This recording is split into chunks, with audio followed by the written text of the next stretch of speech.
If you're sick of having Achilles tendinopathy pain, this video is going to be perfect for you. It's especially perfect for people who maybe they've had it for a long time, maybe went away for a while and came back. You're eager to run or play sport, and this is really stubborn. You've tried lots of things. You've tried physio, you've tried exercises, you might have tried shockwave therapy, manual therapy, whatever it is, injections. You're frustrated with it and you want to get it sorted. The reason I'm going on about that a little bit is if you want to get rid of it, you generally need to do an awful lot more. In this video, we're going to go through an actual session that you need to do. It's going to be about 6 exercises. You're going to do that 3 days a week. I'm going to talk to you about what's okay to feel in terms of pain and what's not okay, what you should expect. And if you do these things, this is going to allow you to get back running and training and playing consistently. Hi, my name is Tommy Brennan. I'm the owner of the Pain and Performance Clinic based in Lucan in Dublin. Aaron is going to demonstrate a lot of these exercises. Let's get straight into them. The first one we're going to do is the calf raise here. So here's the issue with this, just before Aaron gets started. You absolutely can be really sore. You can be at an 8 out of 10. You can have rested for days and weeks and think, geez, it's still really sore. It can actually get worse and worse that way. It seems a bit counterintuitive, but you absolutely need to do way more. You need to load it, even if it's sore. So that's the key point. Even if it's sore, almost especially if it's sore, you need to start loading it. Don't worry, you're not doing any damage. You need to do this. This could all be quite painful for you. It's fine, just do it, okay? So let's get started here. So when you're doing these calf raises, try and have good control.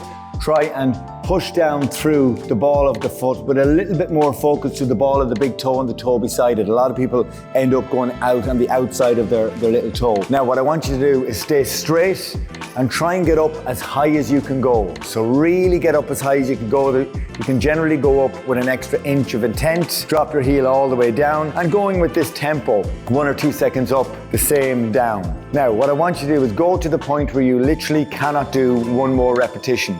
He has a 20 kg dumbbell in his hand, leave that down and then go straight back into it. So in this part here, what you're going to do is you're going to go up and down for another 2 or 3 and then you're going to hold it. So when you hold it there with your heel above toe height. So you're not just passively resting there, you have a little bit of intent through here. You're staying nice and tall. If you lean your body forward and have your head down, you can take the stress off it. So I want you to stay nice and tall with intent there. Get that burn. When you feel you cannot do any more, go again up and down. Generally, you can do an awful lot more than you think you can do, and then take a break. So you literally go far beyond the point that you think you could have done. You go weighted straight down into unweighted, add in some holds. It's a lot of load. Now, if you compare that to the traditional approach of like 3 sets of 10 or 3 sets of 15, that's practically a waste of time. That's 1 repetition there. In your session, you might do that 5, 6, 7 times in this 1 session. So it's significantly more load than a lot of people are doing in their entire week of Achilles rehab. That's the first exercise there. We're going to go straight across to this one now. Here's an isometric exercise. In this example here, Aaron is working his right leg. It's directly under the bar, pushing through the ball of the foot.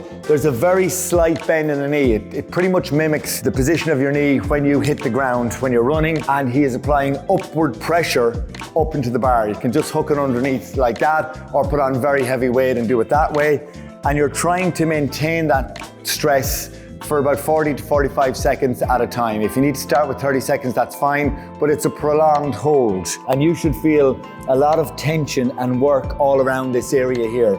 Everything from the ankle all the way up along the calf. You'll absolutely start to feel it up your leg into the glute as well. And just take a break. So again, 45 seconds at a time. You can take a break for 2 or 3 minutes. You'll probably do that 3 or 4 times throughout your session. On to exercise number 3, we're going to go with the B stance deadlift here. So if you just take a closer look up here, in this position, Aaron is working his right leg again. So if you can see here, his heel is about 1 inch off the ground, pushing through the ball of the foot. Then all your intent is down through this right leg, this right foot. Your left leg is there for balance and a little bit of support, but the work is being done there. Have it sufficiently heavy, maybe going with a weight that you can lift 8 times and you do it 6 times. Nice and slow on the way down with that stress through there. And again, in the session, you might do 3 or 4 sets of that. On to the next exercise here. It's a bent knee calf raise in this position. Again, the ball of your foot is on the weight. Very little weight through the back leg. The dumbbells are forward at your shin, so there's a little bit more stress going through here. You drop your heel down as far as you can, and then get your heel up as high as you can. with a lot of intent through here. In this one here, you absolutely will feel the calf and Achilles a little bit, but you're also going to feel your quad working hard. He has two 10 kg dumbbells here. Stop at about 2 or 3 repetitions in reserve. You don't need to be going over 15 reps or anything like that. Get a weight that you can only do about 8 to 12 reps. And again, that would be 3 or 4 sets in it. On to the final 2 exercises for this. A lot of these exercises so far have been where you're putting the Achilles under a lot of stress, a lot of constant stress, long duration holds, but your Achilles also acts as a shock absorber, and it has to be able to work in a spring-like way. So we're doing some jumps, again, even if it's a little bit sore. So the first one we're going to do is just the 2-leg jump for power. So it's just, if you've suffered with this for a while, you probably haven't put this type of stress through it. You've probably been afraid to do it, or it's been too sore to do it. Now you might need to do 2 or 3 rounds of these exercises to bring the pain sufficiently down enough that you can do this. But again, it does not have to be pain-free. When you're doing that, it's max effort for power, just doing about 4 or 5 of them. Again, the focus on that is power. And then the last one we're going to do are these pogo jumps. Here you're keeping your knees and ankles and feet stiff. Imagine the ground is hot and you're getting off the ground as quickly as possible. Doing those in sets of 15 is absolutely fine. So you have 2 plyometric exercises there in your session. So that's your session. Do around 3 or 4 sets of everything except for that first exercise there, where if you can, you're going to do 5, 6, 7 sets of it. Now it'll be too difficult to even do that initially, but you will build up enough capacity to be able to do that. If you want to sort out your Achilles issue, you need to just focus on this. You need to reduce your running volume. Your running is sort of secondary to it. You might need to go with a 6 or 7 week period where you just focus on this 3 times a week. And then you can start introducing some running. Now it's going to feel better by doing 6 weeks of this. When you start running again, it's going to be sore.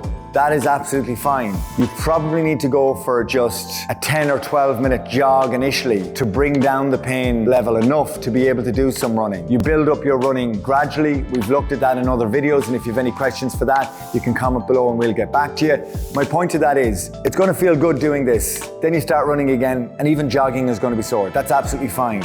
Before you go running and jogging, you need to do probably 2 or 3 of these exercises by 2 rounds. So it's sort of a mini session on your Achilles to bring the pain levels down enough. Go with your 10 or 12 minute jog, and then you get some more running in, and it'll be relatively sore but bearable. 3 or 4 out of 10 is absolutely fine.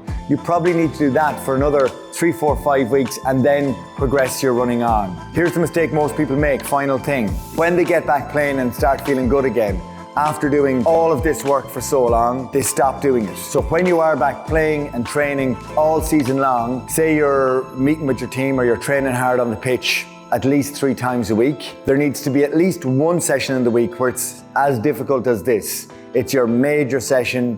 You're doing about 4 sets of everything, and then one other time in the week you probably need to do the same thing, but maybe only 2 rounds if that's closer to game or when you need to be able to perform. But you need to maintain this stuff twice a week, all season long. If you have any questions on any of this stuff, you want any help with your own Achilles, comment below and we'll get back to you.